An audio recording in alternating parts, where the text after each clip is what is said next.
যুদ্ধে হারানো যায় না, এই প্রবাদই যেন শেষ পর্যন্ত সত্যি হলো। তবে শুধু প্রবাদ নয়, বরং বলা ভালো এটি ইতিহাসের বারবার প্রমাণিত এক বাস্তবতা। কিন্তু কিভাবে, কি এমন শক্তি আছে এই দেশটির ভেতরে যা তাকে বারবার ধ্বংসের মুখ থেকে ফিরিয়ে আনে, তাও আবার বিজয়ীর বেশে? মধ্যপ্রাচ্যের মানচিত্রে তাকালেই এই উত্তরটা কিছুটা স্পষ্ট হয়ে যায়। বিশাল ভূখণ্ড, দুর্গম পাহাড় আর কৌশলগত অবস্থান সব মিলিয়ে ইরান যেন একটি প্রাকৃতিক দুর্গ। বিশ্বের অন্যতম গুরুত্বপূর্ণ জ্বালানি পথ হরমুজ প্রণালীর ওপর নিয়ন্ত্রণ তাদের এমন এক শক্তি দিয়েছে যা দিয়ে চাইলে বিশ্বের তেলের প্রায় 20% প্রবাহ থামিয়ে দিতে পারে ইরান। আর ঠিক এই একটি কারণেই বড় শক্তিগুলো ইরানের বিরুদ্ধে সরাসরি যুদ্ধে নামার আগে বারবার হিসাব কষে। তবে শুধু ভূগোলই নয়, যুদ্ধের ধরনেও আলাদা ইরান। সরাসরি সংঘর্ষের বদলে তারা বরাবরই বেছে নিয়েছে অপ্রতিসম যুদ্ধ কৌশল। প্রক্সি যুদ্ধ, ড্রোন, ক্ষেপণাস্ত্র সব মিলিয়ে তারা এমন এক কৌশল তৈরি করেছে যেখানে শত্রু যত শক্তিশালী হোক, ক্ষতি এড়াতে পারে না।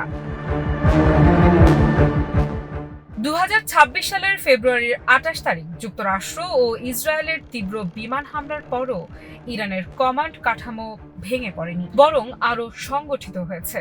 বিশ্লেষকেরা বলছেন এটাই ইরানের আসল শক্তি। দেশটির ওপর চাপ যত বাড়ে, প্রতিরোধও তত শক্ত হতে থাকে। সাম্প্রতিক ইরান ও যুক্তরাষ্ট্র সংঘাত ইস্যুতে 8 এপ্রিল থেকে শুরু হওয়া যুদ্ধবিরতি এবং ইসলামাবাদ কেন্দ্রিক শান্তি আলোচনাও একটি বড় বার্তা দিয়েছে। সামরিকভাবে আঘাত করা সম্ভব হলেও ইরানকে নত করা প্রায় অসম্ভব। দেশটি বাধ্য করেছে তাদের দেয়া কঠোর 10টি দাবি মেনে বিশ্বমোড়ল যুক্তরাষ্ট্রকে রীতিমতো পরাজয় মেনে নিয়ে যুদ্ধবিরতিতে সম্মত হতে।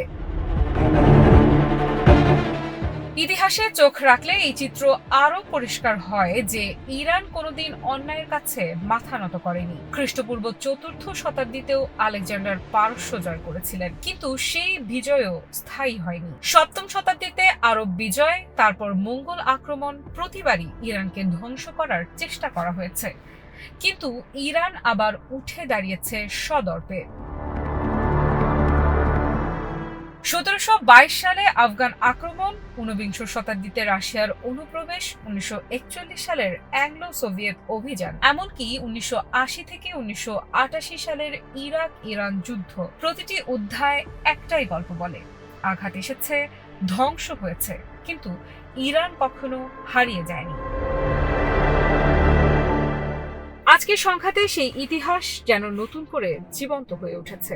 বেনিয়ামিন নেতানিয়াহুর নেতৃত্বে ইসরায়েল এবং যুক্তরাষ্ট্রের সমর্থন, এই সমীকরণ নতুন নয়, কিন্তু প্রশ্ন হচ্ছে এর ফলাফল কি আগের মতোই হবে? JBS holdings limited. বিশ্লেষকদের মতে ইরানের সবচেয়ে বড় শক্তি তার জনগণ এবং তাদের স্মৃতি। তারা ইতিহাস ভোলে না। প্রতিটি আক্রমণ, প্রতিটি ক্ষত সবকিছু তাদের জাতীয় চেতনার অংশ হয়ে গেছে। আর সেই চেতনা থেকেই জন্ম নেয় প্রতিরোধের শক্তি। ইরানিরা হতাশাকে শক্তিতে রূপান্তর করতে জানে। ধ্বংসের ভেতর থেকেও তারা নতুন করে গড়ে ওঠে আরো শক্তিশালী, আরো আত্মবিশ্বাসী হয়ে। এ কারণেই অনেকে বলেন ইরানকে পরাজিত করা যায় না।